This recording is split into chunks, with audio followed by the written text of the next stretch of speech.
गांव में चाउमीन का चलन अभी अच्छे से नहीं आया था, लेकिन सुरेश शहर से चाउमीन बनाना सीखकर गांव में ठेला लगाता है। अरे ये केचुआ है क्या भैया? कैसे खाया जाता है?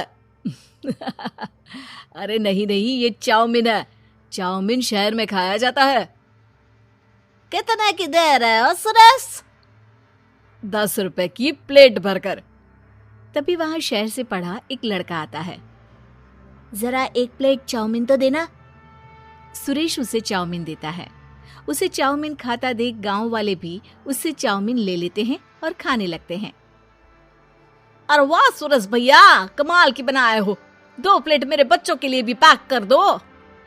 बस फिर क्या था, सुरेश का ठेला लगता है और चाउमीन खरीदने वालों की लाइन लग जाती है।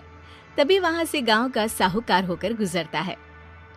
और ये क्या भीड़ लगी है? लगता है झगड़ा हो गया है गांव में। चलूं मैं अभी तो मजे ले लूं।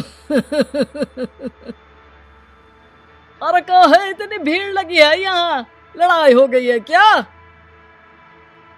अरे साहूकार साहब, ना ना ना, कोई लड़ाई ना हुई है। ये तो सुरेश की दुकान है चाउमीन की। हम लोग चाउमीन खाने आए हैं, आप भी खाइए ना।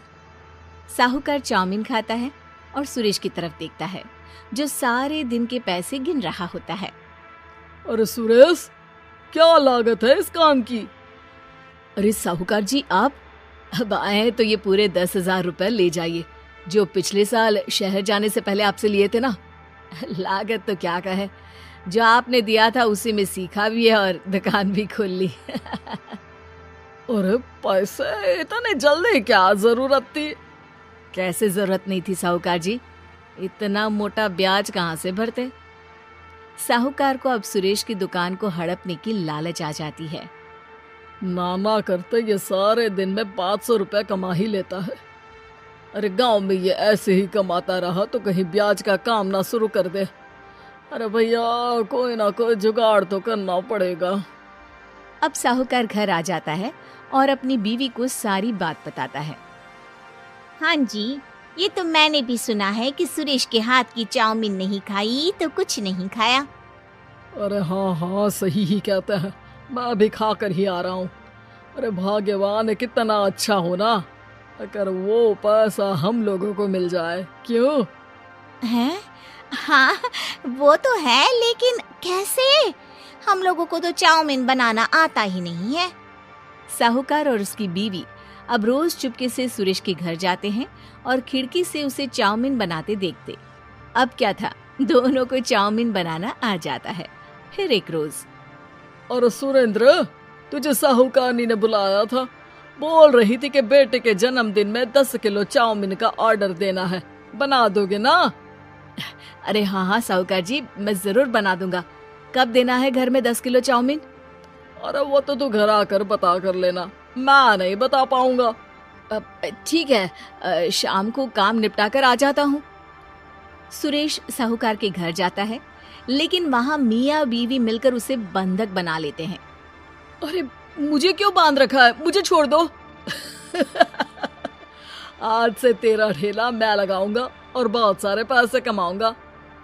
साहूकार एक आदमी को सुरेश की निगरानी में लगा देता है और वहां से चला जाता है।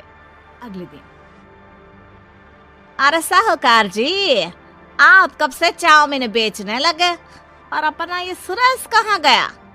और वो तो शहर गया है, उसका कोई काम निकल आया था। बोल रहा था कि जब तक वो ना आए तब तक मैं ही उसके ठेले का काम कर दूं। पैसे भी तो बहुत उधार ले रखे थे उसने। लगता है कर्जा भरने के डर से भाग गया है। अरे पर वो तो बोल रहा था कि उसने सारा कर्जा उतार दिया है, और वो क्यों भागेगा? इतना तो कमा रहा था। अरे मुझे क्या पता। अरे चाउमीन खाना है तो बोलो, नहीं तो भागो यहाँ से। अरे हाँ हाँ, दे दो दे दो। अब तो चाउमीन खाना पूरे गांव के लोगों के लिए आदत ही बन गया है। ना खाओ तो नींद ना आए। हाँ हाँ, तो लो और निकालो 50 रुपए। 50 रुपए क्यों? सुरेंद्र तो 10 रुपए में देता था। अरे वो पागल था, मैं थोड़ी ना हूँ।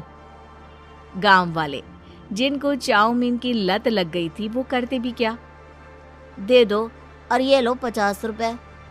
लेकिन फिर साहूकार उन लोगों को प्लेट में थोड़ी सी चाउमीन रख देता है। अरे ये क्या, पैसे 5 गुना ज्यादा और चाउमीन बस इतनी सी। अरे साहूकार साहब, भगवान से तो डरो। बस फिर क्या था, साहूकार की मन मर्जी चलने लग जाती है और गांव वाले करते भी क्या। एक रोज मुझे तो लगता है कि सुरेश को साहूकार ने मार डाला होगा, क्योंकि उसका काम इतना अच्छा चल रहा था, फिर वो क्यों जाता, और वो भी साहूकार के हवाले दुकान करके। ना बाबा ना। अगले रोज भाग्यवान, देखो तो जरा, इस सुरेश भी ना कितना पागल था। जिस काम से वो ज्यादा पैसे बना सकता था, उससे इतने कम पैसे छाप रहा था। 50 रुपए प्लेट में भी गांव वाले खूब खा रहे हैं चाउमीन।